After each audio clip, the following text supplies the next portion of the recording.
Assalamualaikum warahmatullahi wabarakatuh. Allahumma sholli ala Sayyidina Muhammad wa ala ali Sayyidina Muhammad.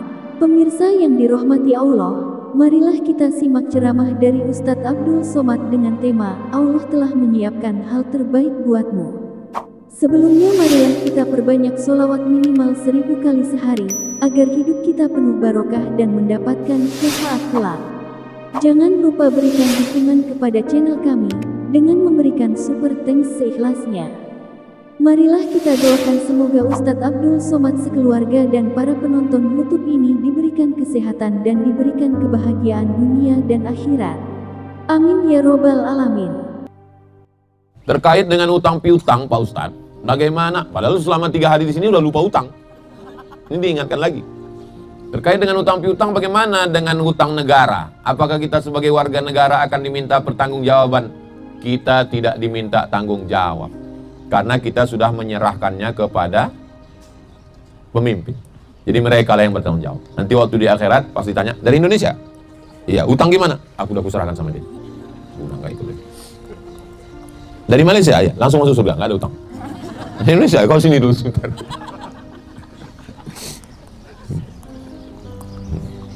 Pas saya lewat ditanya, dari Indonesia? Iya, tapi saya sering ceramah di Malaysia sih. Tetap di sini juga. Gitu. Jadi semua udah kita serahkan kepada pemimpin. Itulah beratnya tanggung jawab jadi pemimpin. Hisapnya paling lama. Hisapnya paling lama.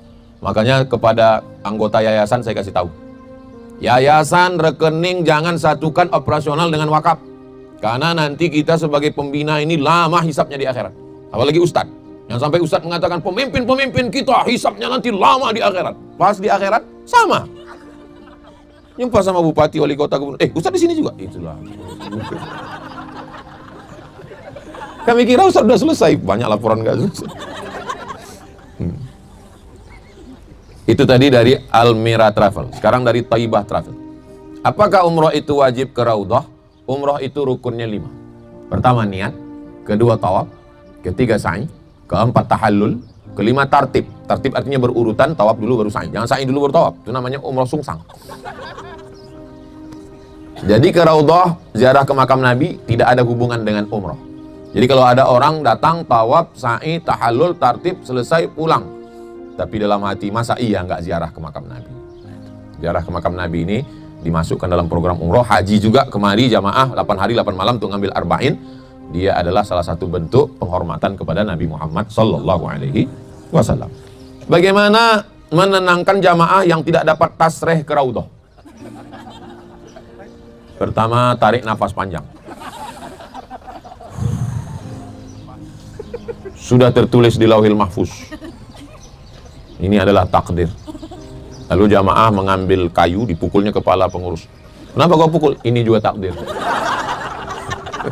Kau bilang aku nggak bisa ke Raudhah, takdir kan ya? Ini juga takdir, udah tertulis juga. Ini pun udah tertulis juga di Lauhil Mahfuz. Jadi saya pernah dalam satu keberangkatan sudah diurus, nggak bisa ke Raudhah, pernah. Jadi nggak bisa Pak Ustadz, kita dengan segala. Ya udah, kita berdoa dari jauh. Assalamualaikum ya Rasulullah, berdoa. Memang berat juga hati kita memang. 3, ikhlas travel.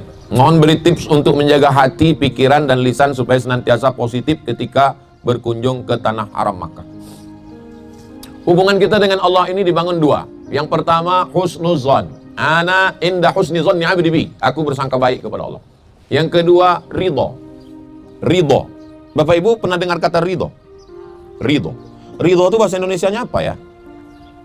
Ada yang bilang pasrah, ada yang bilang rela, ada yang bilang pasrah tapi tak rela. Ridho itu begini. Waktu mayat dimandikan, diambil kapas, dikorekkan ke telinganya. Mayat itu ngelawan atau enggak? Itulah ridho. Itulah ridho. Kal mayyit baina ghasilihi, seperti mayat di tangan orang yang memandikannya. Itulah ridho. Kalau masih ngelawan belum ridho. Makanya jadi travel yang nggak bisa masuk Raudhah tadi mesti ridho. Jangan ngelawan. Hubungan kita dengan Allah ini 2. Yang pertama husnuzon. Yang kedua ridho. Ini Ustaz Somad ini ngajarkan apatis ini. Nanti umat ini nggak akan berbuat setelah usaha dan Kalau hanya husnuzon dan ridho tanpa usaha dan ikhtiar namanya Jabariyah. Jabariyah aliran sesat. Setelah berusaha, berikhtiar, ternyata tidak sesuai dengan kenyataan, maka kita serahkan pada Allah. Pertama, husnuzon. Kamu nggak jadi nikah dengan dia. Kamu kemarin yang ngantar dia ke kampus ini kenapa? Husnuzon pada Allah. Mungkin Allah sudah menyiapkan gadis yang lebih cantik, yang lebih putih, yang lebih kaya. Mana orangnya? Belum nampak. Yang kedua, ridho, menerima takdir Allah. Itulah tadi kita katakan salat subuh, raditu billahi rabbah. Aku ridho ya. Betul Pak Ustadz, betul Pak Ustadz. Saya dulu punya calon suami putih, hidungnya mancung, matanya biru, rambutnya merah, macam rambut jagung. Tapi ternyata bukan itu jodoh saya Pak Ustadz. Akhirnya saya terima suami saya ini dan saya ridho. Itulah yang baik menurut Allah. Betul-betul Pak Ustadz. Coba dulu kalau suami saya matanya biru, kulitnya putih, saya pasti cemas, takut diambil orang. Dengan yang ini, nggak apa-apa. Siapa yang mau ngambil, ambil lah. 3 hari nggak pulang saya tenang.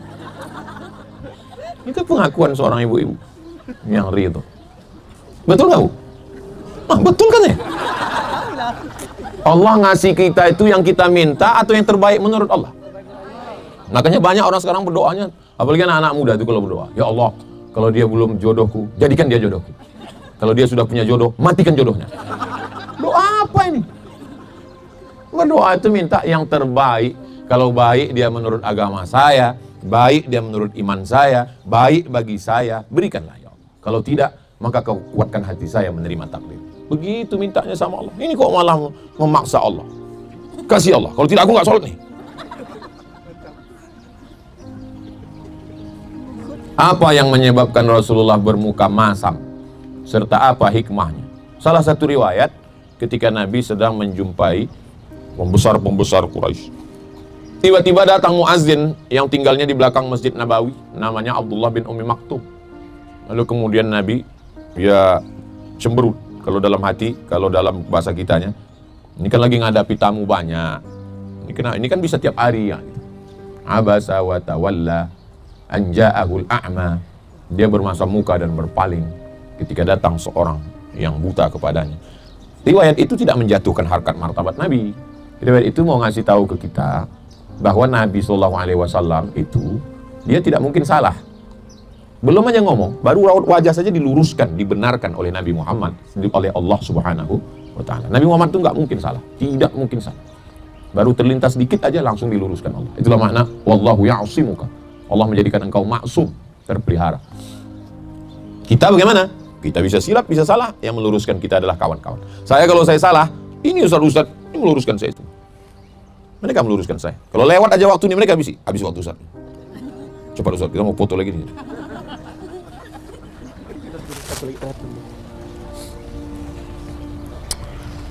Apakah takdir yang terjadi sama diri kita itu ada kaitannya dengan dosa-dosa yang pernah kita lakukan sebelumnya? Dzalika bi anna Allah lam yakum mughayyiran ni'matan an'amaha 'ala qaumin hatta yughayyiru ma bi anfusihim. Allah sudah mau ngasih kita nikmat 1 gelas teh. 1 gelas teh sudah mau kasih kita. Tiba-tiba kita buat dosa. Lalu Allah robah teh itu nggak jadi. Gara-gara dosa. Dosa bisa menyebabkan batalnya nikmat. Itu makna dzalika bi anna Allah lam yakum mughayyiran ni'matan an'amaha 'ala qaumin hatta yughayyiru, sampai mereka merubah. Bisa dirubah. Oh, itu teman saya Pak Ustadz, nggak pernah sholat, nggak pernah puasa, nggak pernah umroh, kok rezekinya lancar. Itu namanya istidraj. Lebih parah lagi, dikasih seperti nikmat padahal sebenarnya adalah laknat. Nauzubillah. Apa tadi kelanjutannya Ustadz? Apakah ini azab atau ujian? Apakah ini azab atau ujian? Jadi kalau kita sedang mengalami sesuatu yang tidak mengenakkan, ada 3 kemungkinan. 1, Allah mau menghapuskan dosa kita. 2, Allah mau mengangkat derajat kita. 3, sebetulnya kita udah masuk dalam surga Jannatul Firdaus, cuman amalnya kurang. Syarat masuk Jannatul Firdaus 1 kilo. Amal kita masih 9 on. Kan kurang 1 on. Nah, 1 onnya itu dikasih diuji, kalau sabar kan jadi full 1 kilo. Nah, itulah makna ayat innama yuwaffas sabiruna ajrahum bighairi hisab. Orang yang sabar amalannya full penuh. Itu maksudnya. Orang yang sabar amalnya penuh. Jadi saya selalu kalau aku udah sholat, aku udah puasa, aku sudah berusaha jadi orang baik, kok datang begini? Berarti ada 3 kemungkinan. Mungkin Allah menghapuskan dosaku, mungkin Allah mau mengangkat derajatku, mungkin Allah sudah tempatkan aku dalam daftar penghuni surga Firdaus, cuman kurang. Itulah lagi-lagi husnuzon. Kita mestinya ketiga itu, bukan yang lain. Ini jangan-jangan aku kena santet ini. Mencari-cari kesalahan orang. Kebanyakan kita kalau terjadi sesuatu mencari kesalahan orang. Karena pendidikan dari kecilnya udah begitu. Anaknya jatuh, lantainya yang dipukul. Jahat lantai. Menyalahkan orang. Nah, jadi kesalahannya ada pada kita. Demikian, mudah-mudahan Allah berikan kebaikan.